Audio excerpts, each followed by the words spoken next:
Hello guys, welcome to my YouTube channel. आज हमारा English speaking course का पहला दिन है। इंग्लिश स्पीकिंग कोर्स में हम सबसे पहले सीखेंगे सिंपल सेंटेंसेस के बारे में। अब सिंपल सेंटेंसेस क्या होते हैं? सिंपल सेंटेंसेस जानने से पहले हम ये बातें समझ लें कि किसमें किस किस चीज़ का हमने ध्यान रखना है। सबसे पहले हमने ध्यान रखना है अपनी सब्जेक्ट्स के बारे में। सब्जेक्ट्स क्या होता है? सब्जेक्ट का मतलब होता है कि जिस इंसान के बारे में हम बात कर रहे हैं, जो मेन कैरेक्टर होता है बातचीत का, उसे हम बोलते हैं सब्जेक्ट। अब जब भी हम किसी के बारे में बात करते हैं तो उसका नाम हमें पता होना चाहिए। तो वो क्या होता है? नाउन। नाउन मतलब कि हम जिस चीज़ के बारे में, या किसी इंसान के बारे में बात करें, या किसी जगह के बारे में बात करें, तो उसको क्या बोलते हैं? नाउन। तो हमेशा हमने सबसे पहले उस चीज़ का नाम लिखना है, राइट? नाम लिखना या नाम बोलना है। और हम हर जगह नाम तो नहीं ले सकते, तो हम किन चीज़ों का यूज़ करते हैं? प्रोनाउंस का। जैसे कि मैं हमेशा ये थोड़ा कहूँगी Ram is a good boy, Ram is very hard working boy, Ram is 27 years old. No, तो मैं उसकी जगह में क्या यूज़ करूँगी? ही का। ठीक है। अगर मैं किसी लड़की के बारे में बात कर रही हूँ तो मैं शी का यूज़ करूँगी। अगर मैं किसी लिविंग या फिर नॉन लिविंग या फिर अनकाउंटेबल चीज़ का बात कर रही हूँ तो इट लिखूँगी। अगर मैं किसी थर्ड प्लूरल इंसानों का बात कर रही हूँ तो मैं दे लिखूँगी। वही लिखूँगी मैं तब जब मैं किसी फर्स्ट पर्सन प्लूरल, जैसे कि हम सब, वी आर। यू का मैं यूज़ करूँगी तब जब मैं सेकंड पर्सन सिंगुलर या फिर प्लूरल की बात कर रही हूँ। आई मतलब फर्स्ट पर्सन। अब मैं इसका यूज़ कर बताती हूँ। सबसे पहले हम जिसके भी बारे में बात कर रहे हैं तो उसका हम पहले नाम बोलेंगे। ठीक है। मान लीजिए किसी ने आपसे इंग्लिश में क्वेश्चन पूछ लिया, who is your best friend. अब मैं क्या कहूँगी उसका आंसर? अब मैं कहूँगी Harman is my best friend. अगर मैं उसके बारे में और बोलना चाहती हूँ तो मैं वहाँ पर हरमन हरमन दोबारा नहीं बोलूँगी, तो मैं उसकी जगह में क्या यूज़ करूँगी? शी का।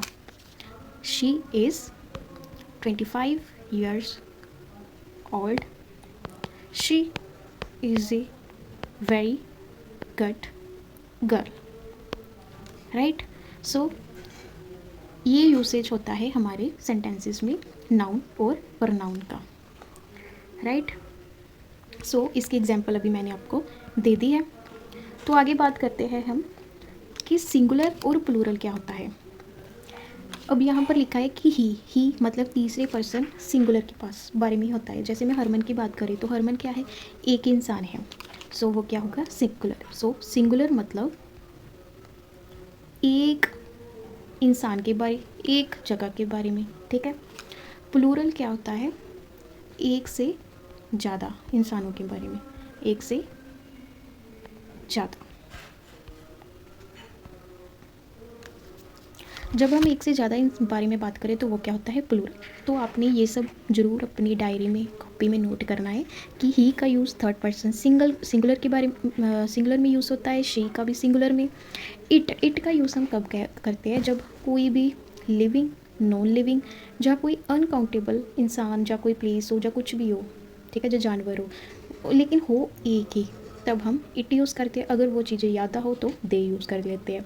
अगर हम सब के बारे में बात करें तो वही का यूज़ होता है। अगर हम दो सेकंड पर्सन, चाहे सिंगुलर हो चाहे प्लूरल, जैसे कि मैं हूँ और मेरे दो दोस्त मेरे सामने खड़े हैं, ठीक है।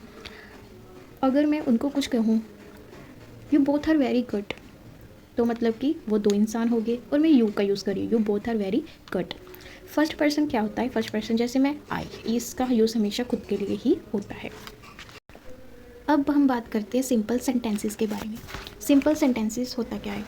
सिंपल सेंटेंसेस उनको कहते हैं जिसमें हम सब्जेक्ट, जो हमारा सब्जेक्ट है वो कोई भी एक्टिविटी नहीं कर रहा, वो कोई एक्शन नहीं कर रहा, वो कोई काम नहीं कर रहा, उनको क्या कहते हैं हम? Simple sentences.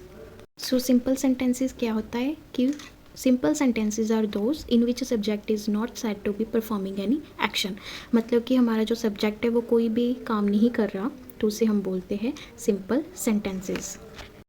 अभी जो सिंपल सेंटेंसेस होते हैं वो हमारे प्रेजेंट, पास्ट और फ्यूचर के रिलेटेड होते हैं, ठीक है।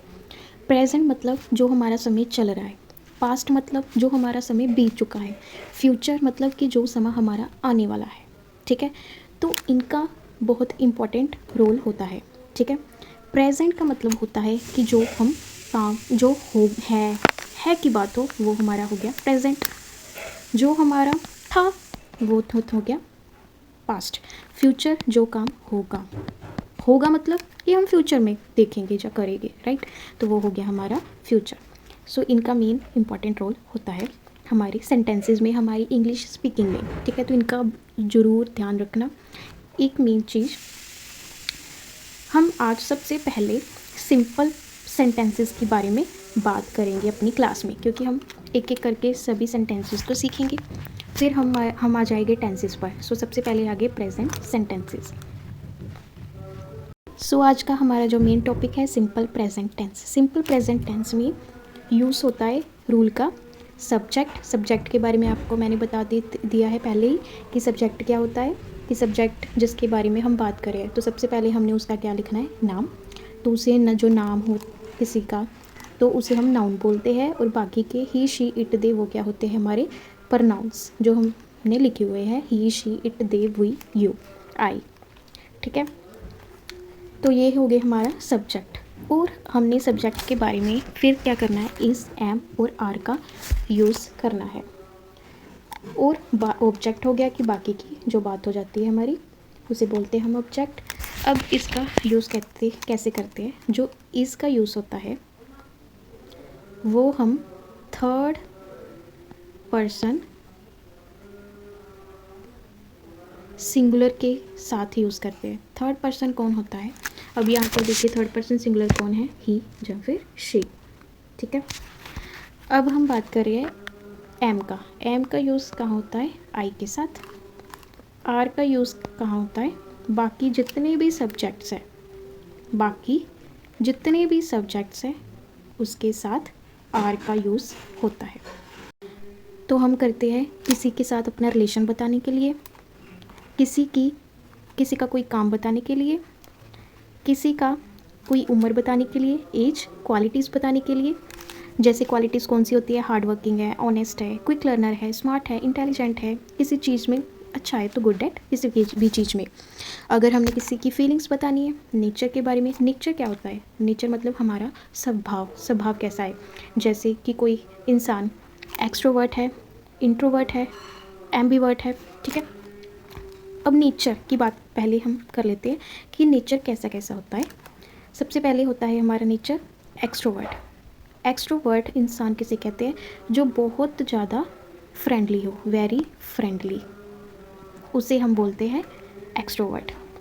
एक होता है हमारा नेचर इंट्रोवर्ट किसे कहते हैं, जो बहुत ज़्यादा शर्मीला हो और जल्दी किसी से दोस्ती ना करता हो, या फिर खुल के किसी से बात ना करे, जल्दी किसी को दोस्त ना बनाए, वो हो गया इंट्रोवर्ट। अब एम्बीवर्ट क्या होता है, एम्बीवर्ट उसे कहते हैं जो इंसान पहले तो बहुत इंट्रोवर्ट हो और बाद में एक्सट्रोवर्ट हो जाए, मतलब इन दोनों का मिश्रण, कि पहले तो वो बात नहीं करता था, खुद में रहता था, लेकिन धीरे धीरे वो बहुत फ्रेंडली हो गया, तो उसे हम बोलते हैं एम्बीवर्ट।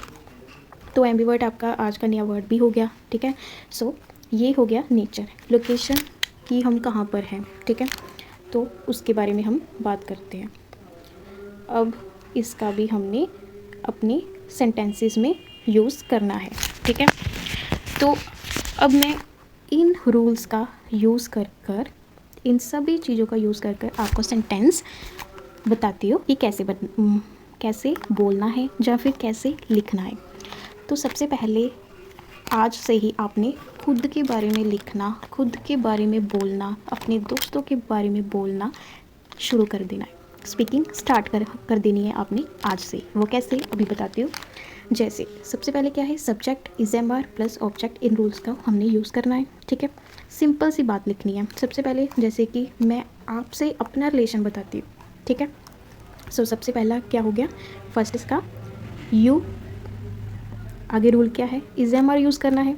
इज एम आर में यू के साथ क्या आएगा, are, you are my students, आप मेरे विद्यार्थी हो, राइट।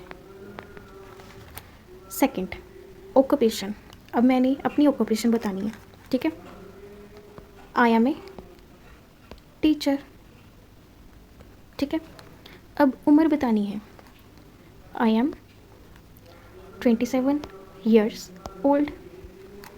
अब मैंने क्वालिटीज़ बतानी है, मैं खुद की क्वालिटी बताती हूँ। I am good at cooking and driving, ठीक है। पहली 4 चीज़ों की बात होगी।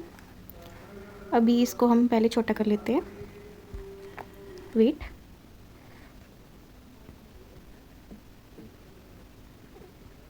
ठीक है, 4 चीज़ों की बात होगी। अब पांचवी बात क्या होगी? फीलिंग्स के बारे में, ठीक है। अब की फीलिंग क्या है? मैं खुश हूँ, I am happy. 6th nature के बारे में बात करनी है। मैं क्या हूँ? मैं इंट्रोवर्ट हूँ थोड़ी, मतलब जल्दी नहीं खुलती। इंट्रोवर्ट मतलब शाई हूँ मैं थोड़ी, सो आई एम इंट्रोवर्ट। अब मेरी लोकेशन क्या है? जैसे मैं जलंधर में हूँ, आई एम इन जलंधर। देखा कितना आसान था, मतलब कि खुद के बारे में बताना कितना इजी होता है। बस इन 7 चीज़ों को हमने अपना ध्यान रखना है। Thank you so much guys. आप ज़्यादा से ज़्यादा मेरी वीडियो को लाइक, सब्सक्राइब और शेयर कीजिए, ताकि मैं आगे की इंग्लिश स्पीकिंग कोर्स को कंटिन्यू रखूँ। और प्लीज़ सपोर्ट मी। एंड अब सभी इन सेंटेंसेस को समझकर आगे मुझे कमेंट बॉक्स में 7 सेंटेंसेस लिखकर शेयर कीजिए, और मैं अगली वीडियो में आपको मिस्टेक्स भी बताऊँगी। Thank you so much guys.